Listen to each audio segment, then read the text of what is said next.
নমস্কাৰ। আজি সংবাদলহৰ নতুন অনুষ্ঠান ৰাজনীতিৰ প্ৰেক্ষাপট।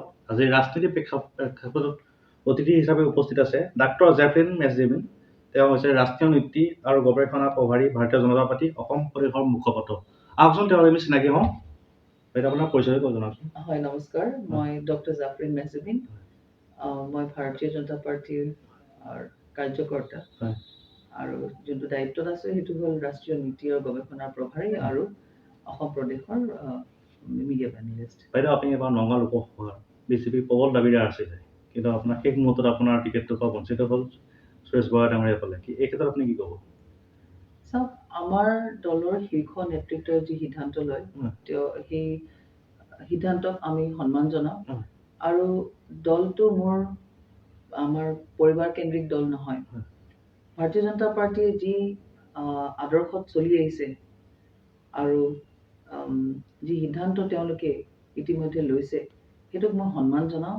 আৰু নিৰন্তৰভাৱে নিশ্চিতভাৱে সদায় ভাৰতীয় জনতা পাৰ্টীৰ এজন কাৰ্যকৰ্তাৰ নিষ্ঠাৱান কাৰ্যকৰ্তাৰ দৰে মই অনাগত দিনত নিজৰ দায়িত্ব পৰিপালন কৰি যাম বুলি মই সংকল্পবদ্ধ।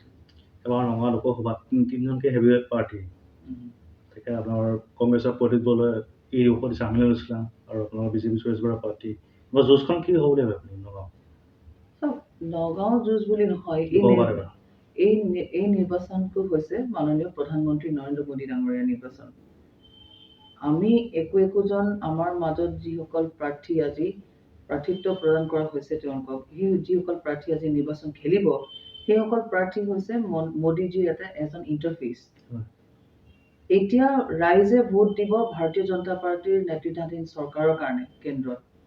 আৰু যিহেতু আমাৰ ইয়াৰ প্ৰাৰ্থী আপুনি যিহেতু কৈছে যে আমাৰ ৰকিবুল হুছেইন আছে, প্ৰদ্যুৎ বৰদলৈ আছে, সুৰেশ বৰা ডাঙৰীয়া আছে।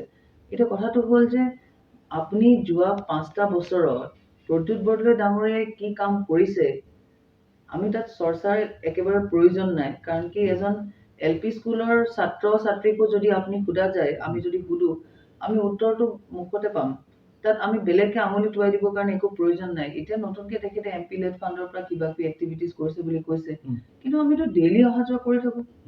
ইয়াত সমষ্টি চামগুৰি যিটাক আগতে কাজিৰঙা কলিয়াবৰ দিছে নগাঁও লোকসভাত অন্তৰ্ভুক্ত হৈছে। এই তিনিটা সংখ্যালঘু অঞ্চল, এই তিনিটা সংখ্যালঘু অঞ্চলত সমষ্টিত কিন্তু এবাৰ ব্যাপকভাৱে বিজেপিৰ দল আঁকোৱালি লৈছে আৰু সুৰেশ বৰা সমৰ্থন কৰিছে। কি ক'ব এই ক্ষেত্ৰত? এইবাৰ নগাঁৱৰ চামগুৰি, ঢিং, ৰূপহী, লাহৰীঘাট এইকেইটা সমষ্টিৰ বিশেষকে সংখ্যালঘু জনসাধাৰণে 110% ভাৰতীয় জনতা পাৰ্টীক ভোট দিব। উন্নয়নৰ স্বাৰ্থত ভোট দিব, বিকাশৰ কাৰণে ভোট দিব, মহিলা সবলীকৰণৰ কাৰণে ভোট দিব, যুৱ প্ৰজন্মৰ কাৰণে ভোট দিব আৰু এখন নতুন নগাঁও গঢ়িবৰ কাৰণে তেওঁলোকে ভোট দিব। কাৰণ কি আমি আগতে যেতিয়া বিজেপি শাসিত চৰকাৰ নাছিল, যেতিয়া কংগ্ৰেছৰ চৰকাৰ আছিল, ইয়াত এখন হস্পিটেল নাই, চিকিৎসালয় নাই। আজিৰ ডেটত আপুনি মেডিকেল কলেজ হ'ল। নগাঁৱত কিমান বিকাশ হৈছে, ৰাস্তা পদূলি সেইখিনি আপোনালোকে দেখিছে। ইয়াত নিযুক্তিৰ ক্ষেত্ৰতো বহুত ল'ৰা ছোৱালীয়ে চাকৰি পাইছে। ইয়াত আজি উজ্জ্বলা আঁচনিৰ পৰা আৰম্ভ কৰি পেলাই মই নিজে গোটেই তথ্য মোৰ হাতত আছে। উজ্জ্বলাৰ পৰা আৰম্ভ কৰি পেলাই অৰুণোদয়ৰ পৰা আৰম্ভ কৰিলে নানান, য'ত ছাত্ৰ ছাত্ৰীসকলে হায়াৰ ছেকেণ্ডেৰী পঢ়িবৰ কাৰণে 12,500কে পায়, 10,500কে পায়। ডিগ্ৰী পঢ়িবৰ কাৰণে 12,500কে তেওঁলোকক বৃত্তি দিয়া হয় মাননীয় মুখ্যমন্ত্ৰীৰ তৰফৰ পৰা। এতিয়া সেইবোৰ সুবিধা মানুহে যদি উন্নয়নৰ স্বাৰ্থত, বিকাশৰ স্বাৰ্থত যদি তেওঁলোকে ভোট নিদিয়ে, তেতিয়াহ'লে তেওঁলোকে সকলো সুবিধাৰ পৰা বঞ্চিত হ'ব। কাৰণ কি আগতে যেতিয়া কংগ্ৰেছৰ সাংসদ আছিল তেতিয়া এইবোৰ সুবিধা মানুহে পাবলৈ অসুবিধা হৈছিল। কিন্তু ভাগ্য ভাল যে আমাৰ মাননীয় বিধায়ক ভাৰতীয় জনতা পাৰ্টীৰ অন্তত মানুহখিনিৰ কাৰণে চিন্তা কৰে। আজি যোনকেইটা সমষ্টিত আমাৰ ভাৰতীয় জনতা পাৰ্টীৰ বিধায়ক নাই, সেইকেইটা সমষ্টিত আপুনি যাব, গাড়ী আপুনি ফাৰ্ষ্ট গিয়াৰ পৰা ছেকেণ্ড গিয়াৰ বদলি কৰিবলৈ দিগদাৰ। কিন্তু এবাৰ নগাঁও আপুনি লোকসভাত বিজেপিৰ যুঁজখন কাৰ লগত বিজেপিৰ যুঁজখন নগাঁও লোকসভা বুলি ক'লে আমাৰ সমষ্টি কেইবাটাও হয়। সমষ্টি হিচাপত কিছুমান জেগাত আমাৰ কংগ্ৰেছৰ লগত হ'ব, কিছুমানত AIDF-ৰ লগত হ'ব। কিন্তু যুঁজ বুলি ক'ব গ'লে এইটো যুঁজ বুলি ক'বই নোৱাৰে। হাতীটোক আহি পেলাই মুৰ্গীজনী খুন্দা মাৰিলে তাত যুঁজ বুলি ক'ব নোৱাৰে। দুটা মুৰ্গীয়ে টক্কৰ লাগিলে তাত যুঁজ বুলি ক'ব পাৰিব। সেইকাৰণে আমি যুঁজ বুলি নাভাবো। ভাৰতীয় জনতা পাৰ্টীৰ জিকিব নিশ্চিতভাৱে আৰু ওলাই যাব এইবাৰ নগাঁৱৰ পৰা আমাৰ সাংসদ হিচাপে সুৰেশ বৰা ডাঙৰীয়াক আমি মহিলাৰ ওপৰত কৰিছিল। সংখ্যালঘু মহিলা মই এটা কথা ক'বলৈ থাকিলে সংখ্যালঘু মহিলা আগতে তালাক বুলি 3বাৰ তালাক বুলি ক'লে তেওঁলোকৰ বিবাহ বিচ্ছেদ হৈ যায়। আজি তেওঁলোকে যিমানখিনি অৰিহণা পাইছে যে আমাৰ বিজেপি শাসিত চৰকাৰৰ পৰা কংগ্ৰেছৰ সময়ত কেতিয়াও পোৱা নাছিল তেওঁলোকে। আজি ৰন্ধন গেছৰ সুবিধাও বিজেপি শাসিত চৰকাৰতে পাইছে। অৰুণোদয়টো পাইছে। আমি অৰুণোদয় নামটো কৈ দিলে নহ'ব। আমি তেওঁলোকৰ আৱেগটো বুজি পাব লাগিব। 3 তালাক বাতিল কৰিলে বুলি আমি সেইটো কৈ পেলাই মোদীজী শাসিত চৰকাৰ এইখিনি কৰিলে বুলি আমি ক'লে নহ'ব। তাত বুজি পাব লাগিব যেতিয়া এগৰাকী মহিলাক তেখেতৰ বিবাহ বিচ্ছেদ হয়, তেখেতৰ পৰিয়ালো সেই সমাজত লজ্জিত হয়। তেখেতৰ লগত সেই পৰিয়ালটোও লজ্জিত হয় আৰু সেই লজ্জাৰ পৰা আজি মুক্ত কৰিছে মাননীয় প্ৰধানমন্ত্ৰী ডাঙৰীয়া। আজি শৌচালয় বনোৱা হৈছে। সেইটো আমাৰ হিন্দীত ইজ্জত ঘৰ বুলি কোৱা হয়।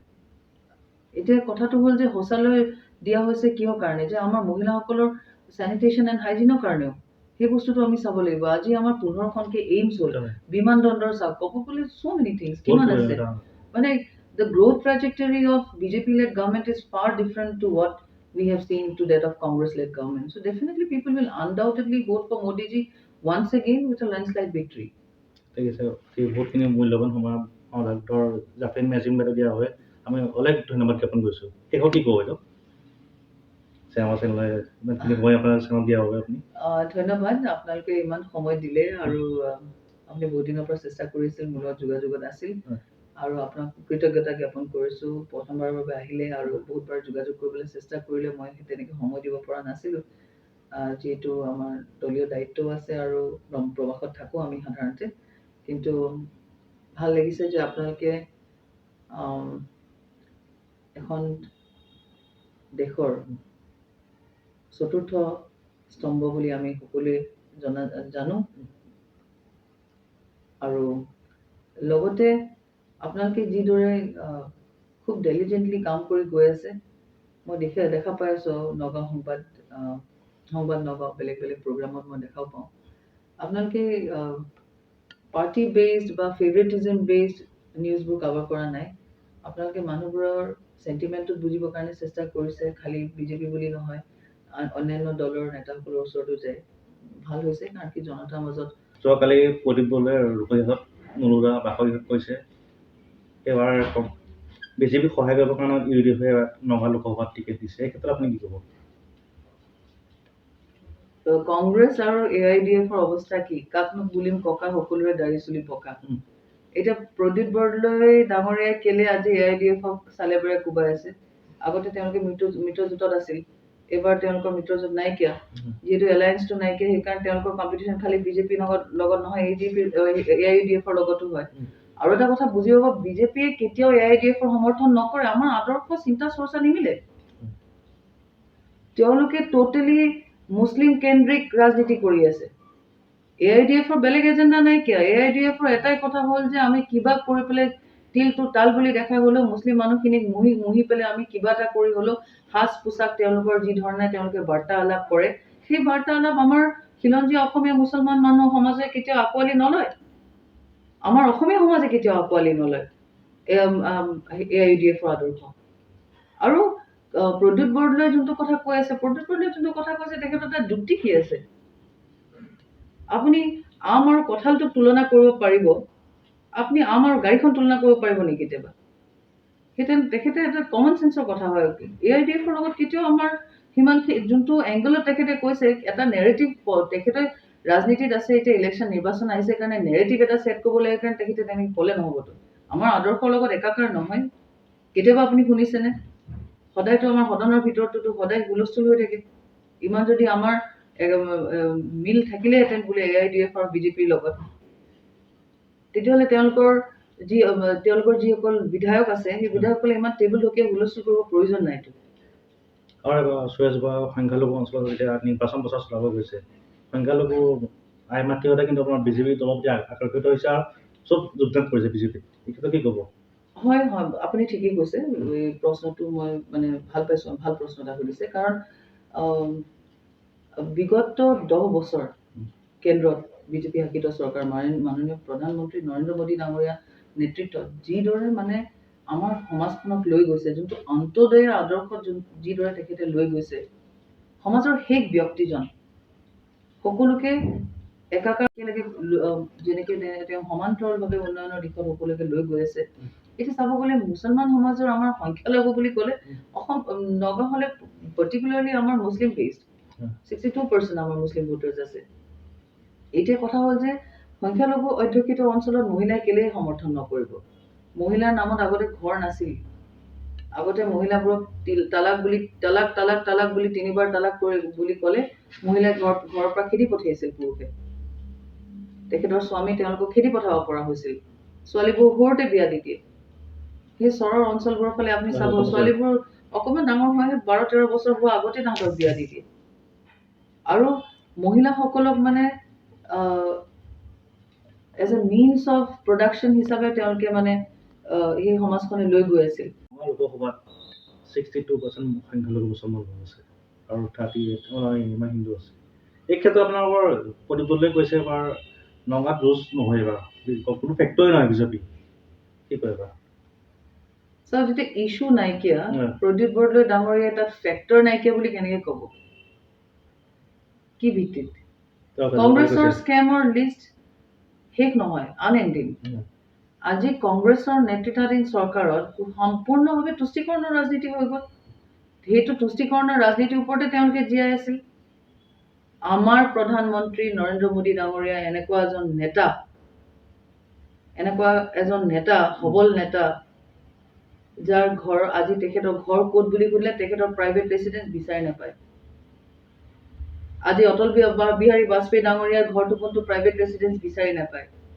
তেখেতে যেনেকে কয় हम देश के 140 करोड़ जनता के जनगण के हम परिवार है, তেখেতে যোনটো কথা কয়, আজি একেটা আদৰ্শত আপুনি আগৰ আমাৰ অটল বিহাৰী বাজপেয়ী ডাঙৰীয়াৰ তেখেতৰ আমাৰ প্ৰাক্তন প্ৰধানমন্ত্ৰী আছিল, তেখেতৰ আপুনি ঘৰ বিচাৰি নাপায়।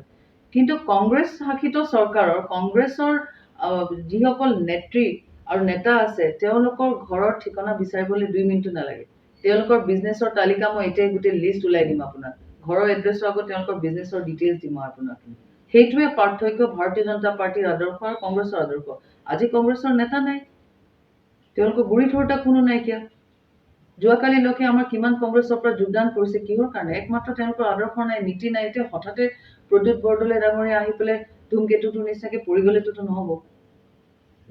তেখেতে যদি কাম কৰিছিল, তেখেতে টেবুল ঢকিয়াই পেলাই ক'ব পাৰিলেহেঁতেন। তেখেতৰ জেগাত মই থকাহেঁতেন মই টেবুল ঢকিয়াই পেলাই ক'লোহেঁতেন, কোনটো গলিত মই ভৰি দিয়া নাই আপোনালোকে মোক হিচাপ কৰি পেলাই দিয়ক। মই তাৰিখৰ সৈতে মই GPS-ত মেপত মাৰ্ক কৰি পেলাই মই গোটেই জনাৰ্দনৰ মাজত মই গোটেইখিনি প্ৰেজেণ্ট কৰি দিলোহেঁতেন যে ইমানখিনি কাম কৰা হৈছে।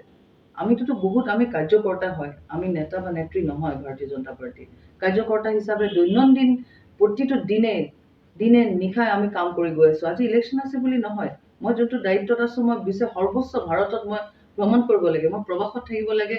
মাহটোত নাই কমেও 4-5খন ৰাজ্যত মই প্ৰবাস কৰিব লাগে। ইলেকশ্যন কেন্দ্ৰিক বুলি নহয়, কিন্তু কংগ্ৰেছে কাম কৰে কেতিয়া? ইলেকশ্যনৰ সময়। ডাঙৰ কথা কয় ইলেকশ্যনৰ সময়। এতিয়া ইতিমধ্যে আপোনালোকে স্থায়ী বাসিন্দা, কেতিয়াওতো তেখেতক এখন মেল কৰা দেখা নাইকিয়া। আৰু সুৰেশ বৰুৱা ডাঙৰীয়া হ'ল তেখেতে আগৰ পৰা মানুহৰ মাজত জনাজাত। তেখেতক সকলোৱে চিনি পায়। নগাঁৱত কাম কৰি থকা বহুত বছৰ হৈ গ'ল। যদিও তেখেত আগতে কংগ্ৰেছত আছিল, কিন্তু কংগ্ৰেছৰ নীতি আদৰ্শ তেখেতৰ লগত একাকাৰ নাছিল। তেখেতৰ আদৰ্শৰ লগত একাকাৰ নাছিল কাৰণে ভাৰতীয় জনতা পাৰ্টীত আহিলে। কিন্তু তেখেত যিদৰে এজন সমাজ সেৱক হিচাপে তেখেতে জনগণৰ মাজত কাম কৰি গ'ল, সেইখিনি জনগণে ইতিমধ্যে প্ৰত্যক্ষ কৰিছে আৰু নিশ্চিতভাৱে অনাগত দিনত আমাৰ লেণ্ডশ্লাইড ভিক্টৰী এটা হ'ব বুলি আমি এতিয়ালৈকে ডেফিনেটলি কনফিডেণ্ট হ'ব পাৰিছোঁ।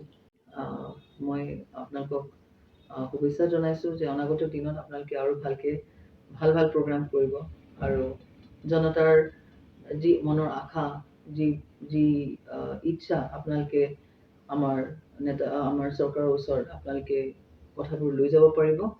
আৰু নিশ্চিতভাৱে মই ভাবোঁ যে মানে প্ৰতিটো ওপৰৰ স্তৰটোলৈকে পাবৰ কাৰণে মানুহৰ প্ৰতিটো খোজেই ইম্পৰ্টেণ্ট। আমাৰ ডেষ্টিনেশ্যনলৈকে পাবৰ কাৰণে আপোনালোকৰ ডেফিনেটলি এটা ডাঙৰ ছেটেলাইট চেনেল হ'ব চামডে। And my best wishes remains that আপোনালোকে খুব সোনকালে সাফল্যতা অৰ্জন কৰিব এটা ডাঙৰ ছেটেলাইট চেনেল হিচাপে। ধন্যবাদ। অসমবাসী তথা ডিমৰীয়াবাসীৰ বাবে সুখবৰ কামৰূপ মহানগৰ জিলাৰ সোণাপুৰত স্থাপন ডিমছ হাস্পতাল এণ্ড নাৰ্ছিং হোম